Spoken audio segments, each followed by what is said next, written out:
अस्सलाम वालेकुम। कैसे हैं आप सब लोग? मैं बिल्कुल ठीक हूँ और उम्मीद करते हैं आप सब लोग खैरियत से होंगे। तो मैं आपकी खिदमत में हाज़िर हुई हूँ एक नए व्लॉग के साथ। आज भी हमारे यहाँ बहुत ज़्यादा ठंड है और सहन का फ़र्श जो है ना वो बिल्कुल गीला हो पड़ा है, जैसे रात को ना बहुत ज़्यादा तेज़ बारिश हो रही है यहाँ पे। अल्लाह ताला से ये तो जी दुआ है मैंने कि जो है अच्छी ना सी सुबह धूप सुबह निकल मंगवाया आए। था बहुत सारा घर का सामान, काफ़ी सारी चीज़ें मुझे ज़रूरत थी। तो ये सारी चीज़ें आ चुकी थी और अब इन सारी चीज़ों को जो है ना वो सेट करके अपनी अपनी जगह पे जो है रखना था। तो साथ में मैंने बीफ भी मंगवाया था और उसके साथ हाफ़ के जी मैंने मंगवाई थी कलेजी। और मेरे बच्चों को बहुत पसंद है और बहुत शौक़ से खाते हैं, तो मैं कभी कभी ना मंगवा लेती हूँ। सब्ज़ियाँ भी बहुत सारी कम हुई पड़ी थी, तो जितनी भी कोशिश करो कि घर का सारा सामान पूरा हो तो कोई ना कोई चीज़ रह ही जाती है और मंगवानी पड़ती है। तो मैंने कहा फ्रिज की टोकरी जो है ना वो सेट करके रख दूँ जिसमें सब्ज़ियाँ होती हैं। तो आलू मैंने उनमें से निकाल लिए थे और बाकी सारा सामान जो है ना मैं फ़्रिज में रख रही थी। मैंने कहा ठंड तो काफ़ी ज़्यादा है, तो आलू जो है ना वो बाहर निकाल के रख देती हूँ तो वो ख़राब नहीं होंगे इंशाल्लाह।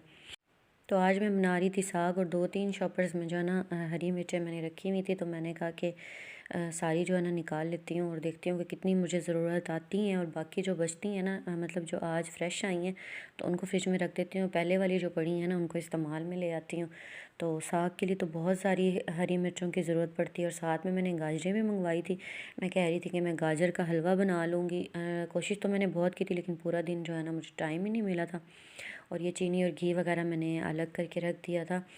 तो यहाँ पे मैंने फ्रिज की जो बास्केट है ना जिसमें सब्ज़ियाँ वगैरह होती हैं उसको सेट कर दिया था और जो फ्रेश धनिया आया था उसको मैंने दोबारा से अलग से अखबार में डाल के रख दिया था, जैसे मैंने आप लोगों को पहले बताया था कि मैं किस तरह से जो है ना धनिया को सेव करती हूँ। तो ये शॉपर मैंने ऐसे रख दिया था। मैंने कहा जब बाद में देखूँगी अगर तो टाइम मिला तो मैं गाजर का हलवा बना लूँगी, ना मिला टाइम तो फिर कल बना लूँगी इंशाल्लाह। तो सारी चीज़ें अपनी अपनी जगह पे रखने के बाद जो है मैंने यहाँ पे धोए थे बर्तन और माशाल्लाह धूप भी निकल आई थी। तो यहाँ पे मैं लग गई थी साग को साफ़ करने और इसकी कटिंग करने। तो इस पे भी बहुत ज़्यादा टाइम लगता है, तो तकरीबन 2 से 3 घंटे तो लग ही जाते हैं और साथ में कोई दूसरा हो तो आसानी हो जाती है। अगर किसी एक ने ये काम करना हो तो बहुत टाइम लगता है और बहुत ही मुश्किल होती है। अच्छा, कुकर वगैरह में साग बनाना हो तो उसमें बनाने में बहुत ज़्यादा आसानी होती है, लेकिन अगर आपने बनाना हो लकड़ियों पे और हांडी में तो उसके लिए तो बहुत ज़्यादा टाइम लगता है। तो सबसे पहले मैंने सरसों को कटिंग किया था। इसकी मैंने 2 गुच्छी मंगवाई थी और पालक मेरे पास पहले से मौजूद थी जो मैंने आप लोगों को बताया था पिछले व्लॉग में। तो सबसे पहले मैंने सरसों को अच्छे तरीके से काट लिया था और सबसे पहले इसी को ही डाला जाता है क्योंकि इसको गलने में जो है ना बहुत ज़्यादा टाइम लगता है। तो मैंने कहा सबसे पहले सरसों को काट लेती हूँ। तो इस तरह से मैं बारीक बारीक इसको काट दूँगी और मोटी जो इसकी डंडियाँ हैं ना उनको मैं काट के ना अलग कर दूँगी और इस तरह से मैं इसके पत्ते जो है ना काट दूँगी। मैं ज़्यादातर इसकी मोटी डंडियाँ जो है ना वो नहीं डालती। अक्सर लोग तो ऐसे ही जैसे ही आता है ना बस उसको काट देते हैं। तो मुझे वो वाला साग बिल्कुल पसंद नहीं है। तो सब्ज़ियाँ आज माशाल्लाह सारी फ़्रेश मिली थी। जिस तरह से पालक फ़्रेश थी ना तो सरसों भी माशाल्लाह इसी तरह से फ़्रेश था और बिल्कुल ताज़ा था और बहुत ही साफ़ सुथरा था। तो जी फाइनली मैंने सरसों को जो है काट लिया था और तकरीबन मुझे 1 घंटा लग गया था इसको काटने में। तो बाकी चीज़ें अभी मैंने कहा यहाँ पे रख देती हूँ क्योंकि अभी उनकी ज़रूरत नहीं है, उनको साथ साथ ही मैं साफ़ करती रहूँगी। तो सबसे पहले जो है ना मैं सरसों को वॉश कर लेती हूँ। तो मैंने एक बड़ा सा बर्तन लिया था और उसमें बहुत सारा पानी डाला था और थोड़ा थोड़ा सरसों में इस तरह से उसमें डालती गई थी और अच्छे तरीके से ना मैंने इसको डिप किया था। और डिप करने के बाद इसके अंदर जो मिट्टी होती है ना वो नीचे बैठ जाती है और ऊपर से जो है ना सरसों वो मैंने निकाल लिया था। तो आप लोग पता नहीं किस तरह से वॉश करते हैं, मैं तो इस तरह से सब्ज़ियाँ वॉश करती हूँ। मुझे उस तरह से तसल्ली नहीं होती है कि टोकरी में जिस तरह से मतलब ऊपर से पानी डाल दिया और सब्ज़ी साफ़ हो गई। तो मैं कहती हूँ कि इस तरह से वॉश करना चाहिए क्योंकि मेरी अम्मी जो है ना वो भी इसी तरीके से वॉश करती थी। तो वो मुझे सख्ती से कहती थी कि आप सब्ज़ी को जो है ना इस तरह से धोया करो क्योंकि साग वगैरह में तो वैसे भी बहुत मिट्टी होती है। तो इस तरह से ये अच्छे से साफ़ हो जाता है और जितनी भी मिट्टी होती है ना वो नीचे बैठ जाती है। साग जो है ना खाने में तो बहुत अच्छा लगता है लेकिन इसको बनाना बहुत ही मुश्किल होता है। और मैंने अपने साथ जो है ना आंटी जो मेरे साथ रहती है ना उनको भी मैंने बुलाया था। मैंने कहा आप आ जाएं और साग बनाने में ना मेरी थोड़ी सी हेल्प कर दें। तो साथ ही साथ मैंने सब्ज़ मिर्चें भी वॉश करके रख दी थी। मैंने कहा चलो इनको भी अच्छे तरीके से धो लेती हूँ, किचन में आ तो गई हूँ तो ये भी पड़ी हुई थी, इनका भी जो है ना पानी अच्छे तरीके से खुश्क हो जाएगा। तो मैंने इनको भी वॉश कर लिया था क्योंकि जितनी हरी मिर्चें आप डालेंगे ना साग में तो उतना ही अच्छा टेस्ट आएगा। तो यहाँ पे मैंने पानी बॉईल करने के लिए रखा था, आग भी जला दी थी। मैंने कहा कि बच्चों का हाथ मुंह धुलवा देती हूँ क्योंकि धूप माशाल्लाह आपको नज़र आ रही होगी बहुत अच्छी निकल आई थी। तो बच्चों का मैंने हाथ मुंह धुलवा दिया था और उनको मैंने कहा था कि आप लोग जो है ना कपड़े भी चेंज कर लो और थोड़ा फिर उसके बाद धूप पे खेल भी लो। तो यहाँ पे मैंने बच्चों के कपड़े निकाल लिए थे। ये भी एक मसला है हमारे लिए डेली का ना कि आज बच्चों को क्या पहनाएं और किसको कौन सा सूट पहनाएं और ख़ुद क्या पहने, ये भी बहुत बड़ा मसला होता है। तो बच्चे माशाल्लाह तैयार हो गए थे और धूप में जो है ना बड़े मज़े से खेल रहे थे और मेरी बेटी जो है 2-3 तो आपकी बहना आ गई है? हाँ जी, हाँ जी। आप खुश हुए हो बहना से मिलके? हाँ जी। बहना को मिस किया था? हाँ जी। और बहना आपने? हाँ जी, मैंने सबको बहुत मिस किया था। चलो खेलो। तो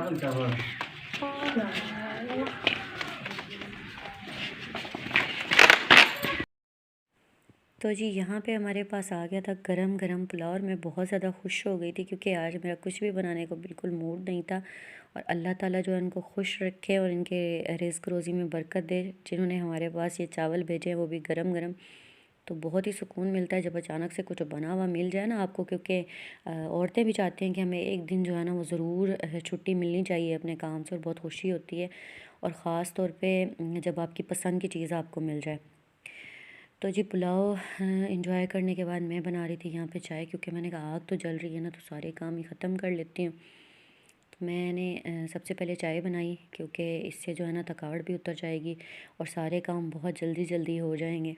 आप लोग भी सोचेंगे मैंने हर व्लॉग में चाय चाय लगा के रखी होती है, तो मुझे चाय बहुत पसंद है। इस वजह से मैं हर व्लॉग में शेयर करती हूँ क्योंकि मैं बनाती ही बहुत ज़्यादा हूँ।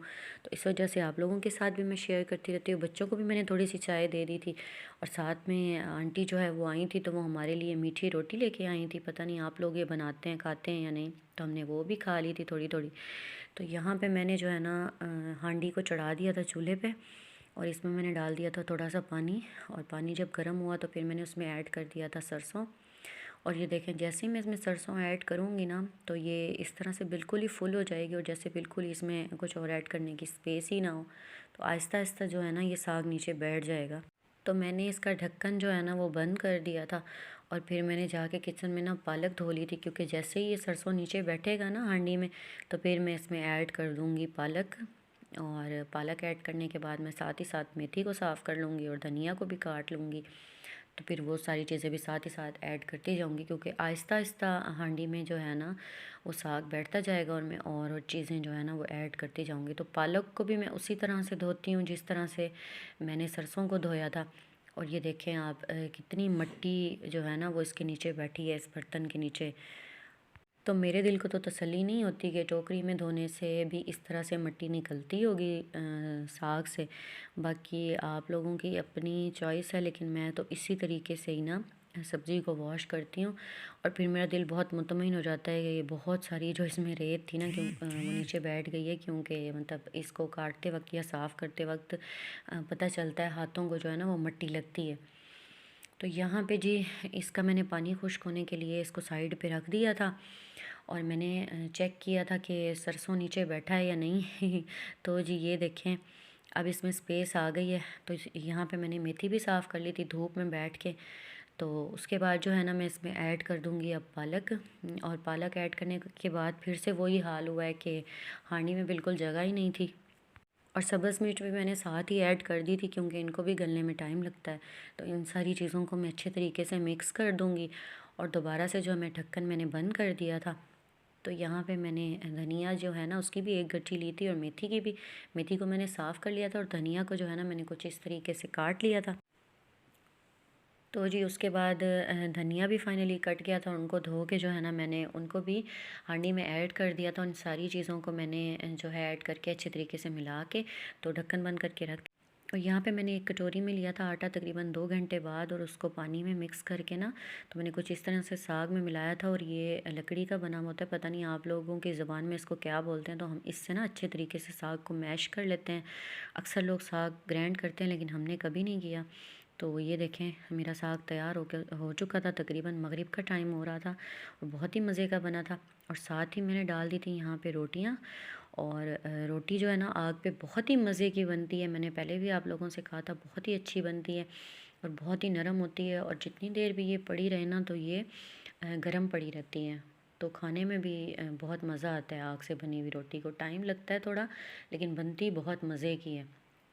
तो मैंने यहाँ पे रोटियाँ बना ली थी गरम गरम, और साथ में मैंने बीफ की जो कलेजी मंगवाई थी उसकी मैंने कढ़ाई भी बनाई थी, तो वो मैंने आप लोगों से शेयर नहीं की। एक तो लाइट चली गई थी, बहुत मसला हो गया था, और दूसरी बात ये है कि मोबाइल की बैटरी भी बिल्कुल लो थी। और अगर आप लोग कहेंगे तो मैं आइंदा आपसे ज़रूर शेयर करूँगी। तो जी रोटी मैंने बना के रख दी थी। तो मैंने कहा मैंने साग बनाया, इतनी मेहनत की है तो थोड़ा सा मुझे टेस्ट तो करना चाहिए। तो मैं साग को यहाँ पे लगा रही थी तड़का, और अदरक लहसुन के पेस्ट को जो है ना मैंने अच्छे तरीके से फ्राई कर लिया था, गोल्डन ब्राउन कर लिया था। और उसके बाद मैंने ऐड किया था इसमें हाफ़ टमाटर, क्योंकि मैं थोड़े से साग को ही तड़का लगा रही थी, तो इसलिए मैंने हाफ़ टमाटर कट कर लिया था। और अच्छे तरीके से जो है ना इसका मसाला मैंने तैयार कर लिया था। और उसके बाद मैंने इसमें ऐड किया था 2 चम्मच सिर्फ साग, और ये देखें आप कितने अच्छे तरीके से ये मेल्ट हुआ है और बहुत ही मज़े का बना हुआ था अल्हम्दुलिल्लाह। तो साग को ऐड करने के बाद मैंने इसमें डाले थे मसाला जात, सुरख मिर्च, नमक हस्बे ज़रूरत, और खुश्क धनिया, गरम मसाला पाउडर। तो ये सारी चीज़ें ऐड करने के बाद मैं अच्छे तरीके से मिक्स कर लूँगी, और बहुत ही मज़े का बना था। और फ़्रेश खाने में तो और भी मज़ा आ रहा था। तो आप लोग भी ज़रूर ट्राई कीजिएगा और मुझसे शेयर कीजिएगा। पता नहीं आप लोग किस तरीके से साग बनाते हैं, मैं तो इस तरीके से बनाती हूँ। और कल जो है ना मैं इसको इंशाल्लाह बीफ में बनाऊँगी, तो और भी ज़्यादा मज़े का लगता है। चिकन में बनाओ, बीफ में बनाओ, खाली तड़का लगाओ, तो हर तरह से साग तो बहुत पसंद है मुझे सर्दियों में, और ख़ास तौर पे इसके साथ मक्खन हो तो और भी ज़्यादा मज़ा आता है। अच्छा, वीडियो में तो आपको लगेगा कि जैसे साग जो है ना बहुत जल्दी से बना है, लेकिन मुझे पता है मैं 2 दिन से लगी हूँ इसको बनाने में, और फाइनली ये बन के तैयार हुआ है। तो अब इसको जो है ना मैं 2-3 बॉक्सेस में डाल के रख दूँगी, और 2-3 हिस्से करूँगी इसके, और जब दिल करेगा ना तो एक बॉक्स उठा के बीफ में ऐड कर दूँगी, या चिकन में, या ऐसे खाली भी बना के खा लूँगी। तो ये देखें ये बहुत ही मज़े का बना था। और यहाँ पे मैंने लगा दिया था खाना, तो मैं खा रही थी खाना। और व्लॉग का जो है ना मैं आज यहीं पे एंड करूँगी। आज मैं बहुत ज़्यादा थक भी गई हूँ। तो अपना बहुत सारा ख्याल रखिएगा, और दुआओं में याद रखिएगा। और वीडियो पसंद आए तो लाइक कीजिएगा, और कमेंट्स भी ज़रूर कीजिएगा। अल्लाह हाफिज़।